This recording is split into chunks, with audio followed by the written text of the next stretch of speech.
ನೀತಿ ನಿಯಮಗಳಲ್ಲಿ ಒಂದು ಆಧುನಿಕತೆಯನ್ನು ತಂದು ಇಡೀ ಸಮಾಜವನ್ನು ಪರಿವರ್ತನೆ ಮಾಡಿರ್ತಕ್ಕಂಥದ್ದು ಎಲ್ಲರಿಗೂ ಗೊತ್ತಿರುವ ವಿಷಯ. ಅದರ ಜೊತೆಗೆ ಮೂಲ ಸೌಕರ್ಯವನ್ನು ಸಹ ಅವರು ರೂಪಿಸಿದ್ದಾರೆ. ಎಲ್ಲರೂ ಕೂಡ ಇವತ್ತವರೆಗೂ ಅದರ ಲಾಭಕ್ಕಾಗಿ ನಾವೆಲ್ಲರೂ ಪಡಿತಾ ಇದ್ದೀವಿ. ಆ ಲಾಭವನ್ನು ಇವತ್ತವರೆಗೂ ನಾವು ಪಡಿತಾ ಬಂದಿದ್ದೀವಿ.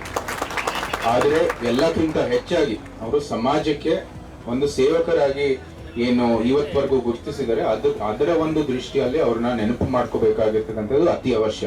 ಮೈಸೂರು ಒಂದು ಯೋಗ ನಗರಿ, ಒಂದು ಸಾಂಸ್ಕೃತಿಕ ನಗರಿ, ಒಂದು ಅರಮನೆಯ ನಗರಿ ಅಂತ ಗುರುತಿಸಿದರೆ ಅದು ಆಧುನಿಕ ಕಾಲದಲ್ಲಿ ಒಂದು ಸ್ವಚ್ಛ ನಗರ ಅಂತಾನು ಗುರುತಿಸಿದೆ. ಅದಕ್ಕೆ ಸಂಪೂರ್ಣವಾಗಿ ಆ ಕೀರ್ತಿ ನಿಮ್ಮ ಸಮುದಾಯಕ್ಕೆ ಸೇರ್ಬೇಕಾಗಿದೆ. ಸೊ ಅದಕ್ಕಾಗಿ ಇನ್ನೊಂದು ಸಕಾರಾತ್ಮಕವಾದಂತಹ ಹೆಸರು ಮೈಸೂರು ಬಂದಿದೆ, ಅದು ನಮ್ಮ ಪೌರ ಕಾರ್ಮಿಕರಿಂದಾನೆ. ಸೊ ಅದಕ್ಕಾಗಿ ಈ ಒಂದು ನಾಲ್ವಡಿ ಜಯಂತಿಯಲ್ಲಿ ಏನು ಸಮಾಜ ಸೇವೆ ದೃಷ್ಟಿಯಲ್ಲಿ ಈ ಕಾರ್ಯಕ್ರಮವನ್ನು ರೂಪಿಸಿದ್ದೀವಿ, ನಿಮ್ಮ ಮೂಲಕನೇ ಅದು ಪ್ರಾರಂಭ ಆಗಲಿ. ಮತ್ತು ನಿಮ್ಮ ಒಂದು ಸೇವೆಗಾಗಿ ಯಾವ ರೀತಿ ನೀವು ನಗರಕ್ಕೆ ಸೇವೆ ಮಾಡ್ತಾ ಇದ್ದೀರಾ, ನಾವು ಕೂಡ ನಿಮಗೆ ಒಂದು ಸಣ್ಣ ಸೇವೆ ಮಾಡೋ ಮೂಲಕ ಈ ನಾಲ್ವಡಿ ಜಯಂತಿಯನ್ನು ನಾವು ಸೇವೆಯ ದಿನ ಆಗಿ ನಾವು ಪ್ರಾರಂಭ ಮಾಡ್ತಾ ಇದೀವಿ. ಭವಿಷ್ಯದಲ್ಲೂ ಸಹ ನಿಮ್ಮೆಲ್ಲರ ಒಂದು ಸಹಾಯದಿಂದ ಇನ್ನೂ ದೊಡ್ಡ ಮಟ್ಟದಲ್ಲಿ ಇದು ಬೆಳೆಯುವಂಥದ್ದು ಅವಕಾಶ ಬರಲಿ.